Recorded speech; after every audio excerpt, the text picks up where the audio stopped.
pandemic got us into a reflective space and made us look inward to see what we can do for the world at large. As a self-expression coach, I became a catalyst for women and started Vani, a one-on-one coaching program for women on finding their voice, to speak up, to be visible. As a storyteller, I spotted there were many ordinary people amongst us leading extraordinary lives, making a difference to the world, and they needed to be heard. Thus was born You and I with Rashmi Shetty, where amazing personal journeys with their uniqueness and individuality are showcased. A reaffirmation of the fact, open your eyes wider, the world is far more beautiful when we acknowledge the presence of both you and I.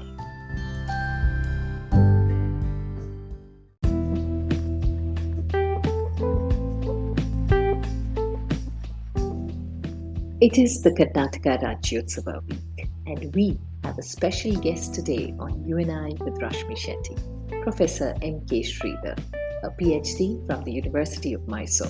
He has worked as a senior lecturer in commerce at Vijaya College, Bengaluru for 2 decades.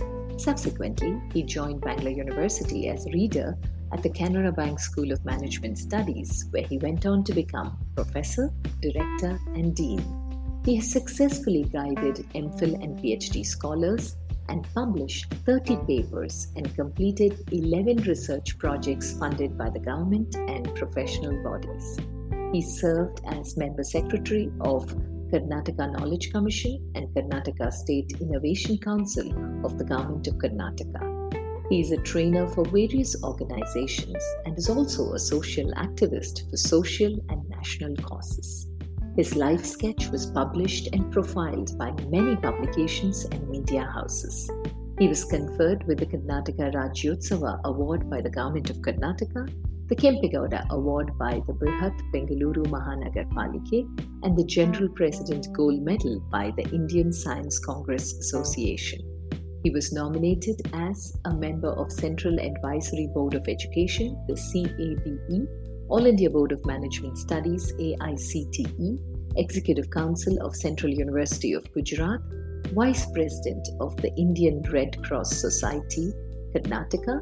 He was nominated by the Ministry of Human Resource Development as a member of a committee for draft of National Education Policy under the chairmanship of Dr. K. Kasturirangan between 2017 and 2019. He is also the Honorary President of the Center for Educational and Social Studies, CESS, and the President of the Yuvaka Sangha. He is also EC member of Central University of Kerala and NAC. Professor Sridhar is also member of the University Grants Commission. Listen in as Professor Sridhar shares his journey, where he was born normal, afflicted by polio, but did not allow the wheelchair to stop him from dreaming and having a fully satisfied life, where he made life salute him, and till date continues to be an inspiration to all his students who stay in touch with him even today. Namaskara, Professor Sridhar. Namaskar. It's such an honor to have you on You and I with Rashmi Shetty. For me also.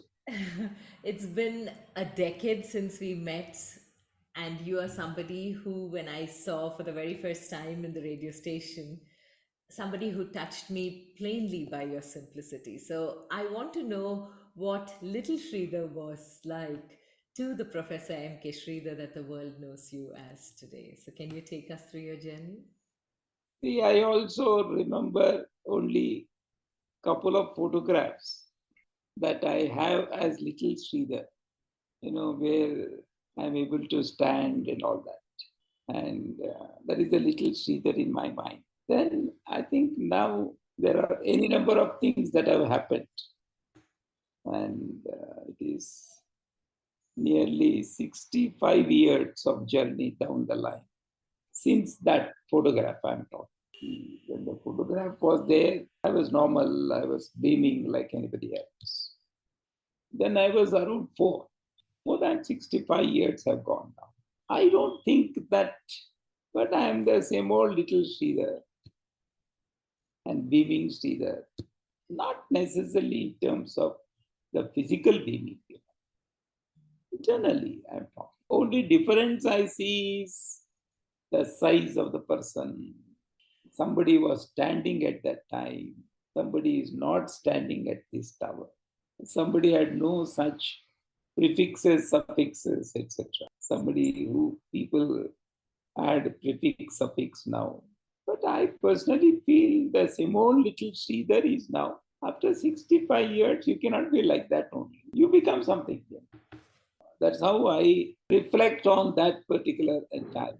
Because I feel, Rashmi, when we started working on this national curriculum framework under the new education policy, we came across tremendous scientific evidence all over the world, from all over the world, that 85% of the brain of the child will be developed by the time the child reaches 6 years. So the brain wise, there cannot be much change, physically and otherwise it will. So the basic root of your entire thing will be that. This is what makes me to respond in a way what I respond. True. So, are you somebody who's completely Bangalore bred, or were you from some brought up in some other city and then moved to the city of Bengaluru? I moved to Bangalore. In 77, I moved to Bangalore. Okay. I'm actually from a place nearly 100 kilometers down towards Andhra. It is called Hindupur. It's a border town between Karnataka and Andhra. That's a taluk headquarters. It's a town, and I hail from that place. But I was born in a place called Manchenahalli in Kolar district. Okay. That's my mother's place. Mother's, their parents' place. So it was primarily in Hindupur only. But for 5 years, I was in Chennai. That is primarily to undergo some treatment, education, things like that. So I'm basically, until 77, as a Hindupur guy, and then briefly in Chennai also. Later on, I have come to here to stay. Okay. And as a little boy, sir, were you a very quiet kid in school or very naughty, curious? What kind of a childhood was yours? In fact, I really don't remember much, to be frank, because if you make me to go back the journey, if I remember my childhood and all that, I remember two things. My life in Chennai, that was around maybe around 7, 8 years. And then after that, after return from Chennai to Hindupur, I really don't remember what was the kind of things before Chennai.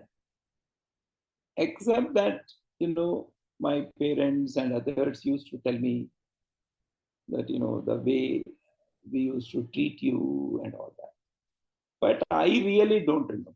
The life at Ishwari Prasad Dattataya Orthopedic Center, Adyar, Chennai, nearly for 5 years. And subsequently coming to my own native place, Hindupur, to continue my education and settling down. This is what, if you call it as my childhood kind of a thing, this is what I very distinctly remember and recollect. When it comes to question of Chennai life, I think this Chennai life, that is the most important foundation of my life. That's primarily because only one thing I remember even before Chennai, my father, when I got stuck with polio and lost control over my lower limbs and one upper limb. And the way that my father prepared me psychologically to face that transition, I call it as transition. I think that went a very long, and that made me really to take up the challenges of Chennai life. Because there were a lot of challenges there, but that shaped my personality, my nature. And you should not give up, kind of a thing, number one. And number two, how do you overcome the challenge and the problem? See, there is no point, brooding over the problem, because I have, there are constraint that even if I brood over problem, I can't do much. at that time. There's nobody to brood over also. I was alone and along with my friends. What made us is it started kindling that spirit, that team spirit. Why not? What you cannot overcome as an individual, why don't you collaborate with others and start doing it? See, for example, I tell one incident. My father, at that time, not very financially, a lot of challenges were there. He used to send me a very meager amount of pocket money. That was not enough to manage the food because there were a lot of food related challenges in that place. Then what we did is, few of our friends, we put all that together. At least for few days, let us have a full meal. We used to organize it from outside because that food there was not at all bearable. I think some of these things started making you to collaborate, to build that fellowship, so that you can overcome the challenge. This is one thing which I very well remember. The second thing that makes me to really the warmth of a teacher, how it can make a difference. We had a teacher called Kaveri. She was a Telugu teacher there. I don't know why she picked up some love for me. And what she did is, because she was knowing that there are a lot of challenges of food, and we used to go to the class half empty stomach kind of. So whatever that small box that she used to bring from home, during lunchtime she used to call me and a friend of mine, Malati Holla. We used to be together and aside to the class, and she used to share. So that warmth of a teacher, that love of a teacher made us to grow. So like this, that entire thing made us very strong. And maybe, see, I'm unable to say it is only these things which has made me to realize. But if somebody like you asks me, maybe I may give not necessarily the same answer after some. But at that moment, when I start looking back, what strikes me, I am sharing. So these are the two things that that means your collaborative teamwork, getting along with others, which you can collectively achieve is one thing.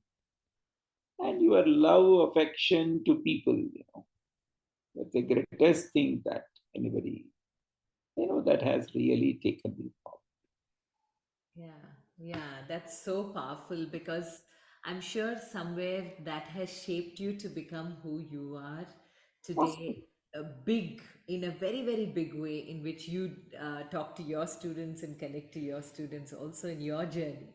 So, as you moved further in school towards high school and later, what were the subjects that drew you? Again, was it teachers' influence or certain subjects just drew you completely into the subject that you decided to take it further into 11th and 12th and commerce and subjects like that? No, it is definitely, when up to 10th standard, at that time there were nothing like this art, science, commerce kind of an approach. But when I came to 11th and 12th, it was commerce. I took up commerce.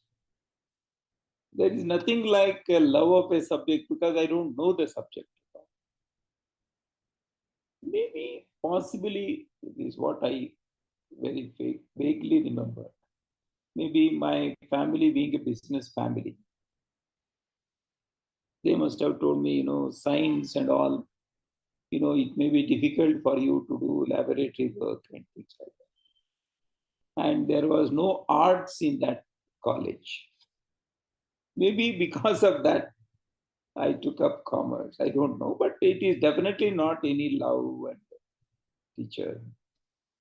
But my high school days, my interest in English is primarily because of one teacher that made me very strong in that subject. One, Sri Subbarao, was the headmaster. The kind of English that he used to teach, it made me very, very good. And in English, in 10th standard, I got the highest marks in the entire town in English in 10th standard. Maybe, possibly, that may be because of that.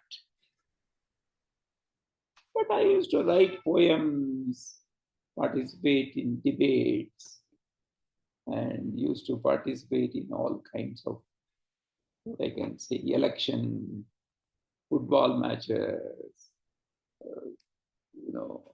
all that kind of a thing. So I think this is what meant me. But later on, when I came to the college, in the commerce, some teachers actually have influenced me. Especially there was one Professor Subramanian, who was the principal of the college. He used to teach us civics. And the way he used to teach us civics had a lot of element of history also at that time, I'm talking. But that civics, he used to make it so interesting that actually really influenced me. And when it comes to the degree, in fact, there was one Professor Rajarao who just, we lost him only the last week. So last week only he passed away. And he is one person who really influenced me as a teacher. How to teach, how to... And the only satisfaction I have is I met him very recently. And it seems I came to know that after my meeting, within few days he fell ill and he was admitted to hospital. But I have satisfaction of meeting him and taking his blessings. And when it comes to post-graduation, one teacher really moved me. And that is one Professor Var Krishnaswamy of Bangalore University. And he became my model teacher. And I was tremendously influenced by him. Especially my research interest. I think it's primarily because of that. And then maybe afterwards, while doing my PhD, my guide, Professor Ananthan of Mysore University. These are few people who have really touched me. There are others also. I'm not saying, that there are not others.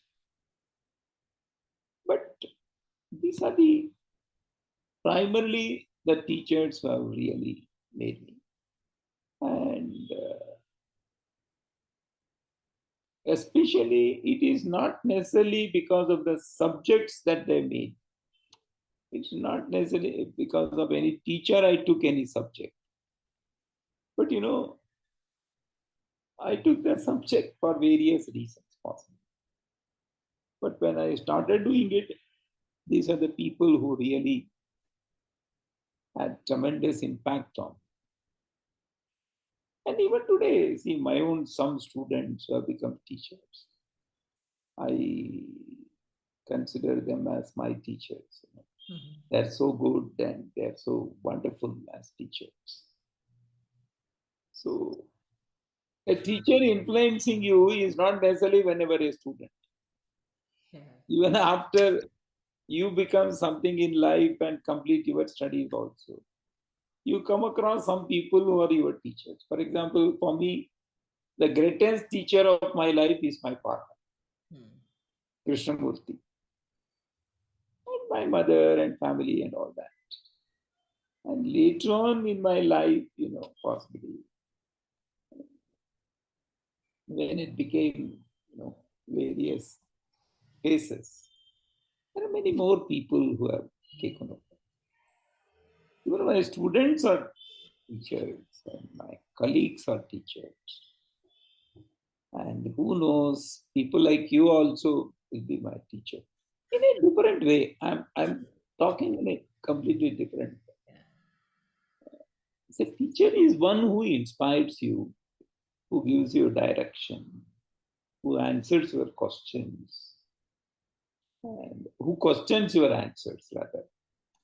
So like that, in that way, there are many teachers for me, which I can't name all of them. Yeah, that's true. That's true, sir. And so, was teaching something which was a very natural choice for you?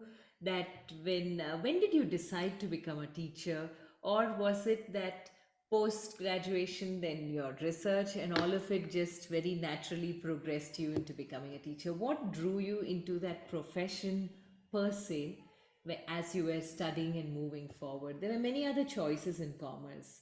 How come you didn't choose any of those?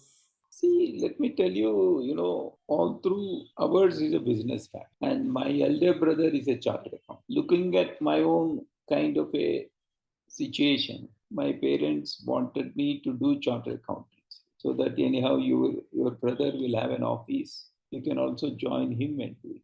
But somehow some of these things never attracted. And the business and that kind of money making, somehow it did not attract. See, one thing that I was good in public speaking from many, many years. I used to participate in all debates, all competitions, elocution contests, and all. Maybe that has made me to feel, and even others also started feeling positive that you can be. And second thing is, that nobility of the profession.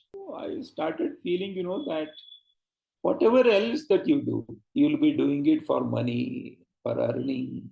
This is wrong, which I realized later on.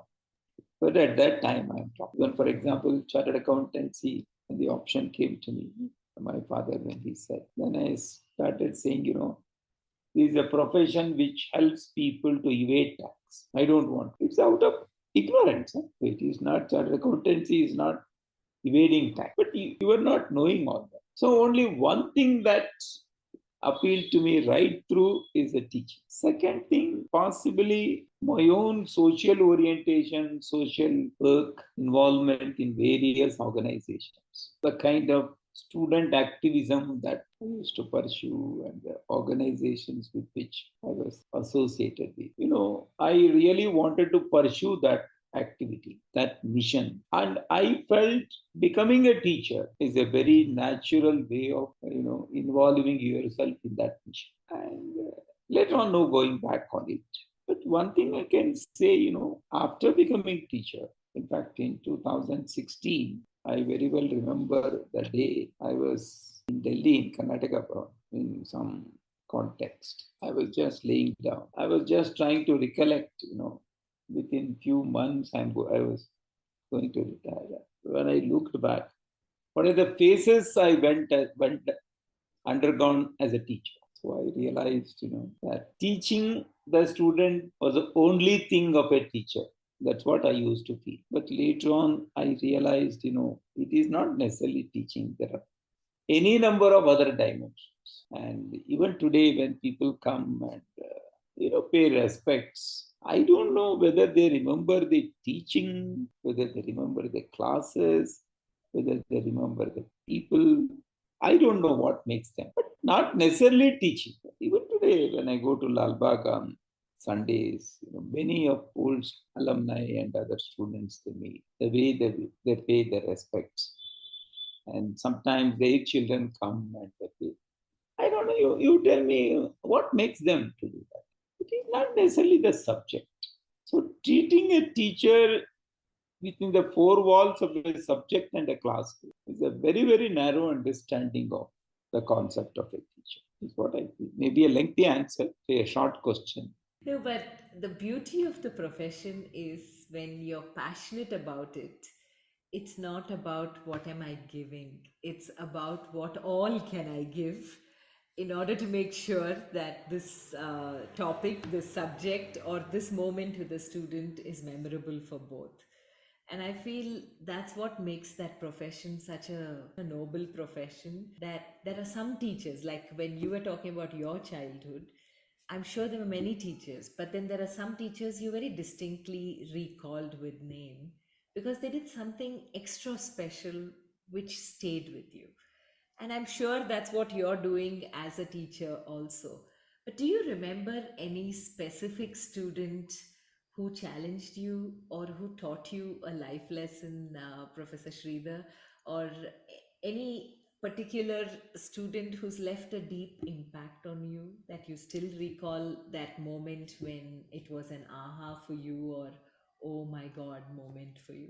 In different ways, there are few such instances. See, for example, the initial months and couple of years of my joining as teacher in Vijaya College, Bangalore, I faced an issue of a principle. See, if you want to be a teacher, teaching the subject and all that is fine. But you also require a principle and a discipline. And if you insist on discipline and principle, that will be very inconvenient for students. I very well remember, that I made it a point that those students who come to the class will only get attendance. And there the trend was whether they come to the class or not, you please give them attendance so that at least there will be no disturbance in the class. But I did not somehow subscribe to that thinking. I said nothing doing, I will not give attendance if you don't attend the class. And some of them were not interested, but they had no other go than to come to me. And when they used to come to the class, I very well remember, Rashmi, that they used to create so much of disturbance in the class. In fact, they used to continuously shout, not talk, shout. But I never gave up, nothing doing. I will continue my work. And I used to teach and all that. When all these things were happening, one day when I was moving on my wheelchair near a college, I was holding the attendance register in my hand. One student whom I met very recently, let me not share the name and all that, whom I met very recently, he came to me and snatched that attendance register and ran. And then he started marking attendance and all. Then on that day, I could not take attendance. Then I took a white sheet. In that, I wrote the names of the students and took the attendance.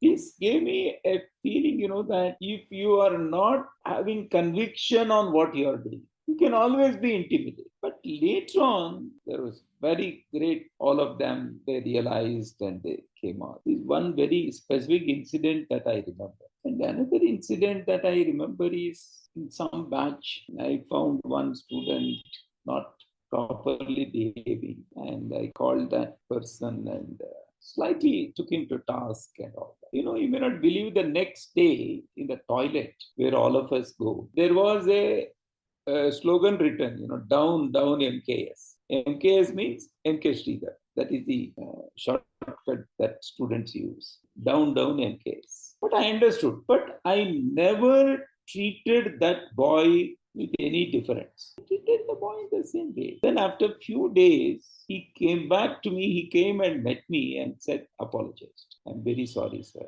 So therefore, you should not be intimidated on one hand, but at the same time, you should not discriminate. Because somebody has done something, if you start discriminating, then you are giving credence to whatever that they think. I think we must have that kind of a broad-mindedness to digest all that, whatever is free. Like that, there are any number of incidents, but for paucity of time, I'm not giving all kinds of things. For example, once it so happened, that because I sit on a wheelchair, I to sit on a platform because I need to sit. I never used to stand. I was unable to see the entire class because that used to be a very big class. Naturally, some students at the back, they used to create some issues. But then I could make out that there is something like that. And I also started telling them. Then someday, some student stood up and said, "How do you see, sir? You cannot see that we are creating trouble, but you are saying that we are not creating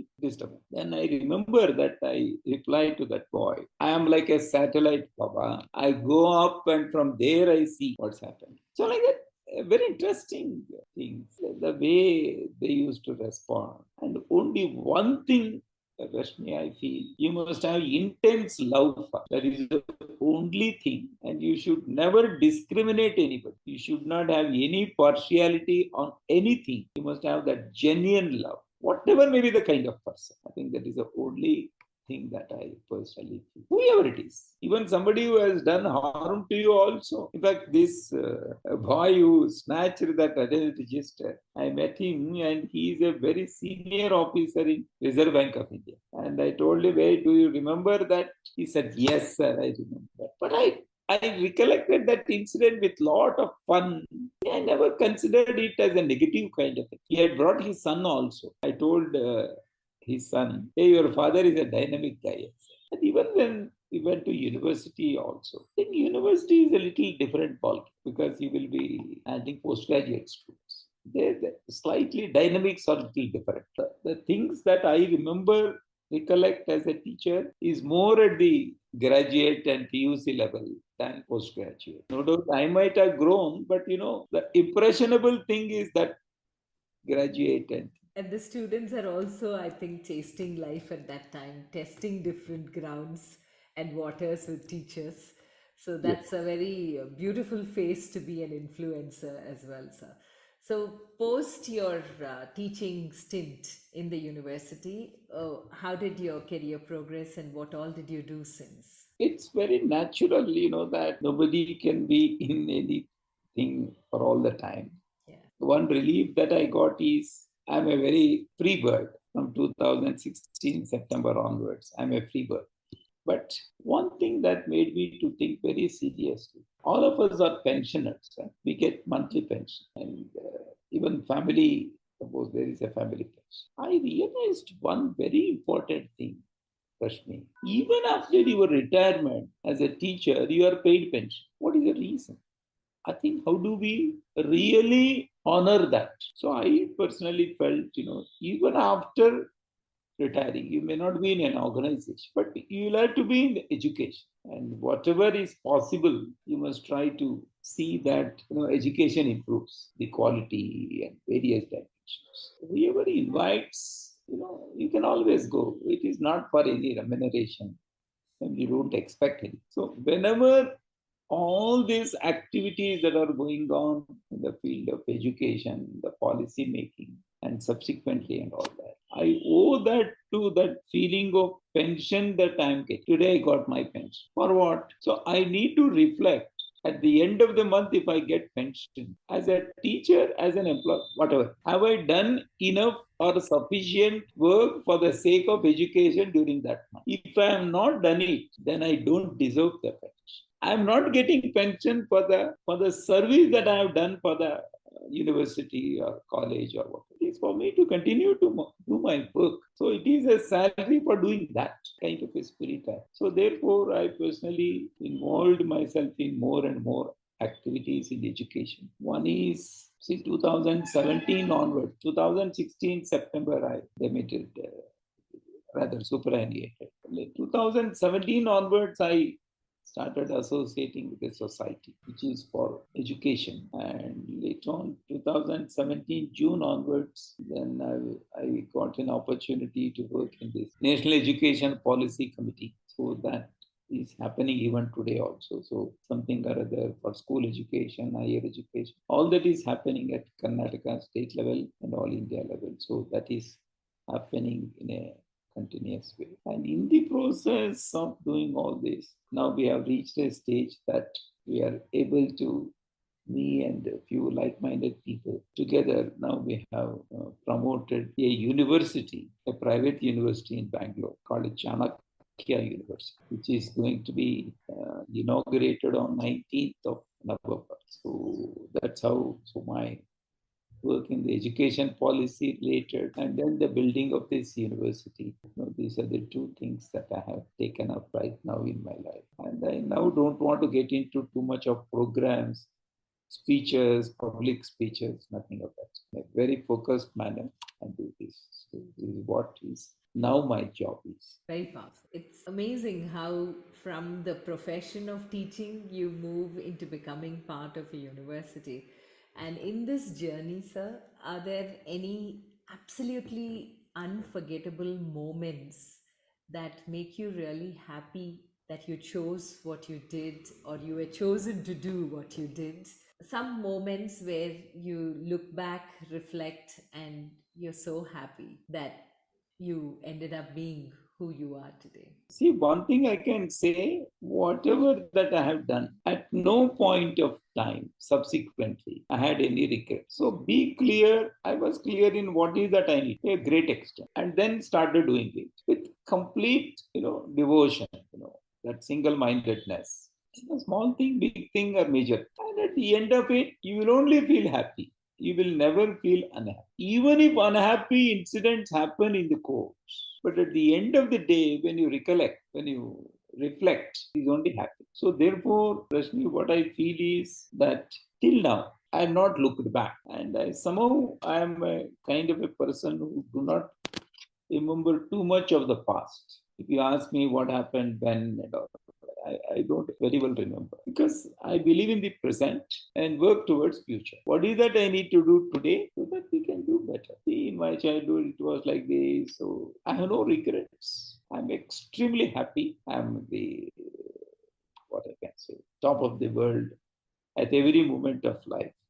And I wish and pray I continue to be like this to the last breath, last moment. God has been extremely good, extremely positive, a very, very favorable family, extremely loving family, and tremendous strength from friends and other companions. And there's a great organizations with which I am associated, and the wonderful set of students that I have.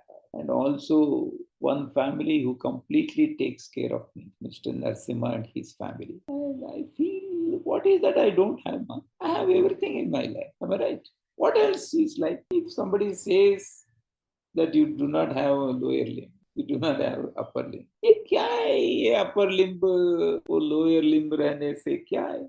See, ultimately, what is important? Are you feeling extremely satisfied, happy at the end of the day in your life? I think I'm fine, extremely good. And at the end of the day, if you can feel very satisfied, that's very, very important. This is so amazing. You don't remember instances from the past, but you remember people you met in the past, and they remain distinct in your memory because you leave a very distinct memory in each of the person who's met you, sir. That I can tell you, and I can vouch for that. That you definitely leave a distinct memory in everyone who's met you. You have very clearly said that you don't recall a lot from the past, but the biggest teacher of all was the pandemic the last 2.5 years. There's so much the pandemic has taught all of us. First and foremost, to pause and reflect. What did it teach you, sir? A couple of things really taught me, especially when I was tested positive, when I was admitted in the hospital. And for some reason, I had to stay in ICU. One thing I very well realized during my stay in the ICU are not the doctors and big people. Really, the people who really make your life very comfortable. One is the nursing staff and other staff who take care of others. For example, somebody who helps you to attend to your nature call. I felt like touching their feet. They were not to be there. What will happen to people like us? I felt extremely That is one thing which made me to realize so much about such people. And this is one thing which I really, healthcare and issues like this. The second thing that happened to me during the pandemic, the time, quality time I used to spend with my family, especially my mother, myself and my mother. My father is no more for the last 12 years, so he was not there. But the time that I used to spend with my mother is really great because in my entire life, my spending time with family is least. So that made me to really spend time with my mother in particular. And myself and my mother used to sit on two wheelchairs outside my house in the morning after breakfast. And in fact, you may not believe, there are some passers-by who students started taking photographs. I don't know what made them to take photographs. So this is one thing, that past made me. The third one is the nature of shift in your kind of activities that you do. You cannot meet people. You cannot go and meet anybody. Then how do you manage that brightness of life? Because it is the people meeting, interaction is the cornerstone of your life. Now you don't have anything. I think that's also very, very important. I started reflecting more and more on various other things, maybe a bit of reading. This technology shift also happened to me during that. But still, how do you beat that?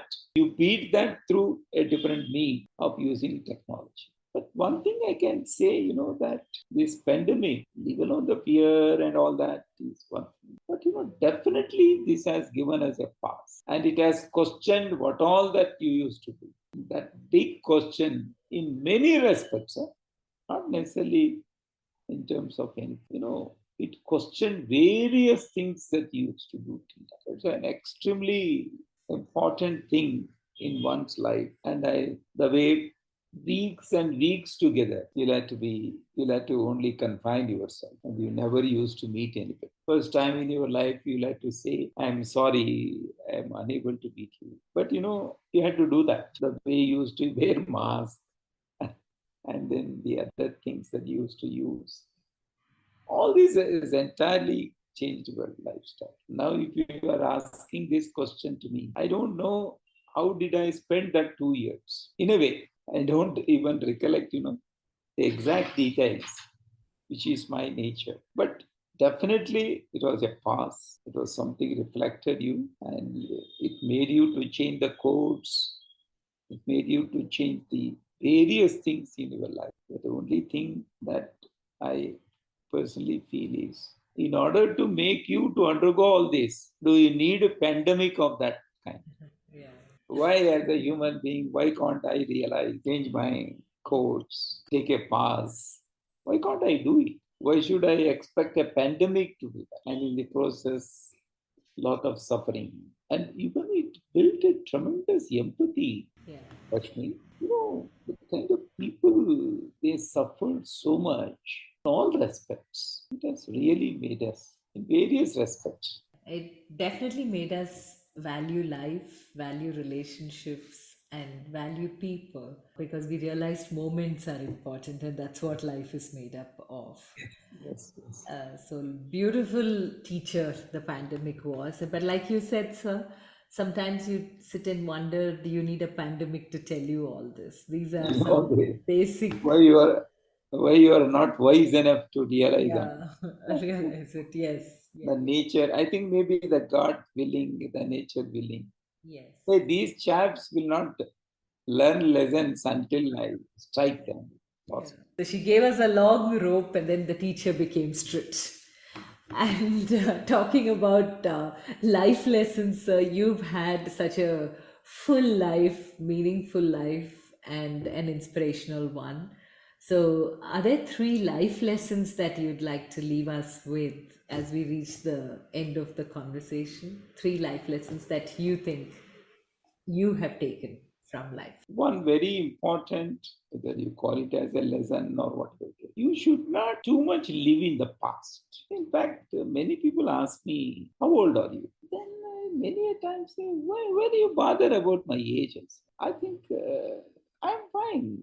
and then my childhood was like this and my thing was like this, we start doing it. I somehow feel one important lesson that I feel is, don't think too much about your past. You have to more and more worry about what I do today so that what will happen tomorrow. The second thing, what I feel is, I don't know, was it in your interview in All India Radio or I feebly remember this question of yours. What are your challenges? Something like that you have asked. Then I remember to have replied to you saying that I have no challenge. I have no problem. Whatever comes to your life, you must be ready and you must be ready to take it as it is. Accept whatever that comes in your life. This is the second very important thing that I feel. The third important thing is please keep on doing your work, your duty. That's all. Don't be influenced by anything else. Keep on doing your duty and keep on learning in life. For learning, there is no age limit. So keep on doing and keep on learning. These are very important. And one great thing that matters in life, the people, the relationship, the love, the affection, the connect, the human connect. I think this is a very, very important ingredient of anybody's life, whether you are a manager or whoever it is. It is that connect which is very, very important. That's so true. I'd read a quote long time back, sir. It said, "A teacher affects eternity. He or she can never tell where their influence stops." And I think for you, this fits in perfectly. Your influence continues. I'm meeting you after 10 years, and I still have the same thrill and enjoyment having spoken to you then after the interview that I have now when we've reached the end of this interview as well. Thank you so much. Stay blessed. Continue to inspire. An honor to Yes. have you on You and I with Rashmi Shetty, sir. God bless you and just stay. Nice of you. And you bring a lot of passion into the interview. That is what I like. Okay. Thank you, sir. Thank you very much. Nice of you. Take Nice. care.